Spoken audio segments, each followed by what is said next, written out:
Baik pemirsa, kembali lagi dalam acara Pemuda Indonesia Bicara dan masih bersama saya Nurholis Fardilah, dan kita masih berbincang mengenai organisasi yang rawan dipolitisasi.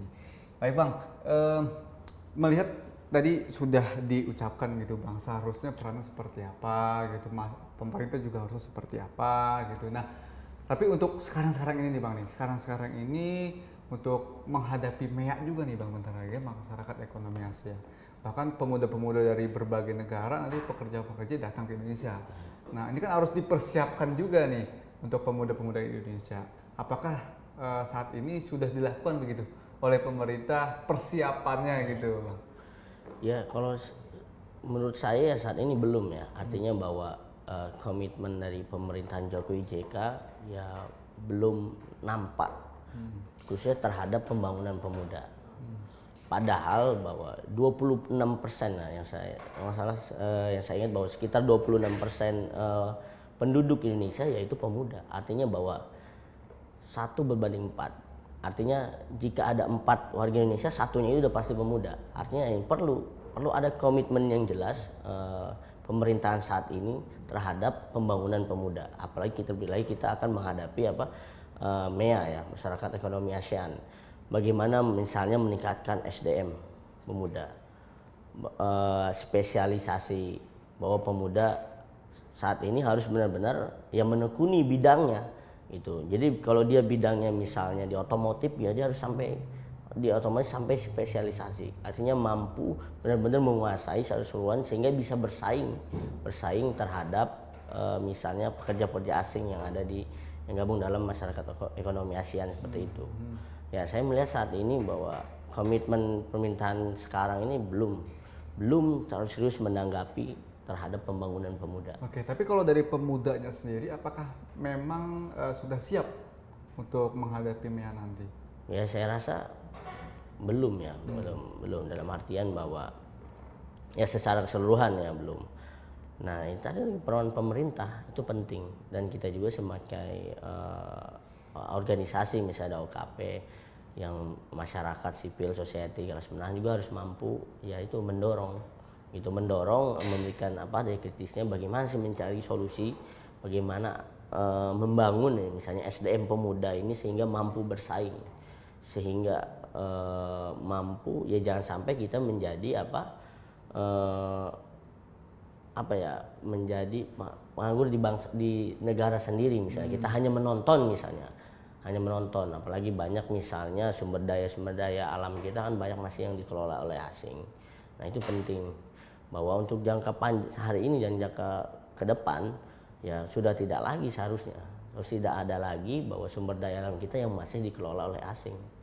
Oke, Bang, ada pesan tersendiri Bang untuk mungkin juga KMPI sebagai wadah di Indonesia, di berbagai daerah, atau mungkin terhadap pemerintah sendiri nih untuk menghadapi MEA, untuk juga nantinya ke depannya seharusnya seperti apa begitu Bang?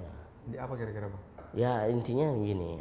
Pertama bahwa pemerintahan saat ini harus berkomitmen jelas khususnya terhadap pembangunan pemuda. Mau diapain nih? Mau dibawa kemana nih pemuda? Misalnya harus ada misalnya semacam program-program khusus terhadap pengembangan pemuda. Jadi memang diskusi ini kalau lebih menarik ada perwakilan dari pemerintah misalnya atau perwakilan dari OKP, itu akan lebih menarik gitu. Karena kita juga akan mendengar langsung apakah mungkin mereka apa yang sudah mereka kerjakan dan lain sebagainya. Dan kepada organisasi yang ada ya artinya bahwa biar gimana pun sebagai pemuda yang kita masuk dalam struktur organisasi pemudaan ya harus independen. Artinya balik lagi kepada apa sih yang menjadi tujuan berdirinya organisasi itu misalnya. Kalau untuk kemajuan bersama, untuk kemajuan masyarakat, atau hanya untuk pragmatisme. Memang saya tidak mungkin kemajuan kepentingan pragmatis. Ya, kembali lagi artinya bahwa mari kita bangun negara ini. Kita tidak usah muluk-muluk dulu bangun yang seperti besar atau seperti apa.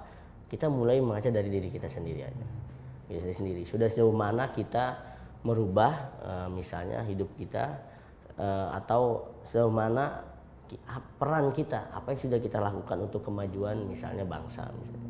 Oke, nah berarti menurut Abang bahwa organisasi hak-hak saja begitu, sah-sah saja dipolitisasi gitu Bang? Ya, artinya bahwa tinggal kita individunya dan pemuda suruhannya harus lebih cerdas gitu, harus lebih cerdas, masa mau dipolitisasi atau tidak gitu kan.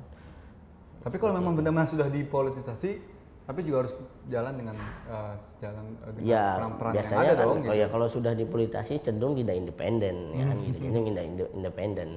Artinya ya walaupun saat ini banyak sekali organisasi yang cenderung dipolitisasi ya, tapi masih ada kaum muda yang menduduki jabatan atau struktur organisasi yang masih independen atau masih benar-benar peduli, tidak mengutamakan kepentingan kelompoknya tapi untuk kepentingan masyarakat atau kepentingan Indonesia, masih ada. Oke, baik. Terima kasih Bang Januari Kuarta atas waktunya dan pemirsa, waktu kita sudah habis. Kita ketemu lagi di lain kesempatan dan nanti organisasi di Pemuda ini walaupun memang dipolitisasi tetapi juga masih sesuai dengan jalurnya untuk membantu pemerintah Indonesia ke depannya menjadi lebih baik lagi. Saya Nur Fadilah, Perstakur yang bertugas pamit undur diri. Terima kasih, sampai jumpa.